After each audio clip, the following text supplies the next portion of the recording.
চল সত্যিটা বলো।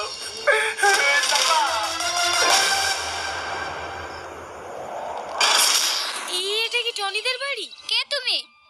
আমার নাম সালমা। সালমা, খবরটা তুমি এই বাড়িতে ঢুকবা না।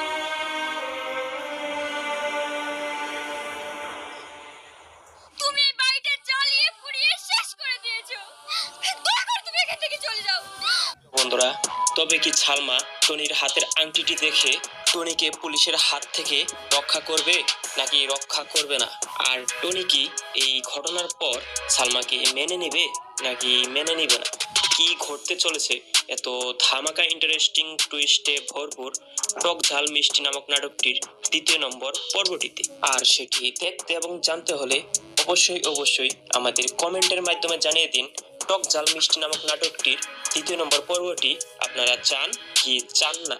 আর সেই সাথে আমাদের পল্লীনগর টিভি চ্যানেলকে সাবস্ক্রাইব করে বেল আইকনটি অন রেখে সম্পূর্ণ ভিডিওটি ধৈর্য সহকারে দেখে যাবেন। তো প্রিয় বন্ধুরা, টনি এবং সালমা অভিনীত এত ধামাকা ইন্টারেস্টিং টুইস্টে ভরপুর টক ঝাল মিষ্টি নামক নাটকটির প্রথম পর্বটিতে আপনারা দেখেছিলেন টনি এবং সালমা দুজনের শত্রু।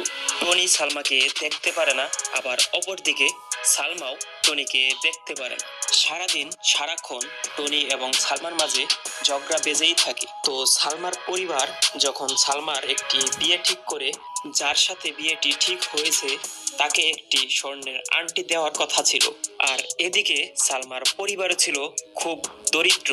তো সালমা তার স্কলারশিপ থেকে কিছু টাকা জমিয়ে এবং তার বান্ধবীর থেকে কিছু টাকা ধার নিয়ে একটি আংটিও বানিয়ে নেয় সেই ছেলেটিকে দেওয়ার জন্য। কিন্তু সালমা যখন বাড়িতে যাইতেছিল ঠিক তখনই অটোতে সেই আংটিটি রেখে চলে যায়। মানে সালমা তার আংটিটি হারিয়ে ফেলে বাড়ি যাওয়ার পথে। আর ওইদিকে সালমাকে যখন দেখতে আসে ছেলের বাবা আংটিটি দাবি করে বসে, আর সালমার মা তাদেরকে বোঝানোর চেষ্টা করে সালমা আংটিটি হারিয়ে ফেলেছে বাড়িতে ফেরার পথে। কিন্তু ছেলেটির বাবা কোনোভাবেই যেন এটা মেনে নিতে চাচ্ছিল না এবং শেষ পর্যন্ত বিয়েটি ভেঙে দিয়ে চলে যায়। আর এদিকে সালমার মা যেন ভেঙে পড়তেছিল, আর সালমা তার মাকে বোঝায় যে ছেলে একটি আংটির জন্য বিয়ে ভেঙে দিতে পারে সেইখানে আমি সংসার করব কিভাবে? যা হয়েছে ভালোর জন্যই হয়েছে।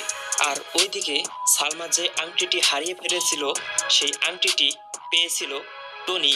আর ঠিক তখনই একটি আননোন নাম্বার থেকে সালমার ফোনে একটি কল আসে এবং কলটি রিসিভ করার সাথে সাথে টনি বলে দেয় যে আপনার হারানো আংটিটা আমি পেয়েছি, আপনি কলকাতায় এসে এই আংটিটি আমার থেকে নিয়ে যাবেন। কিন্তু টনিও জানতো না এইটা সালমা, আর সালমাও জানতো না যে এইটা টনি।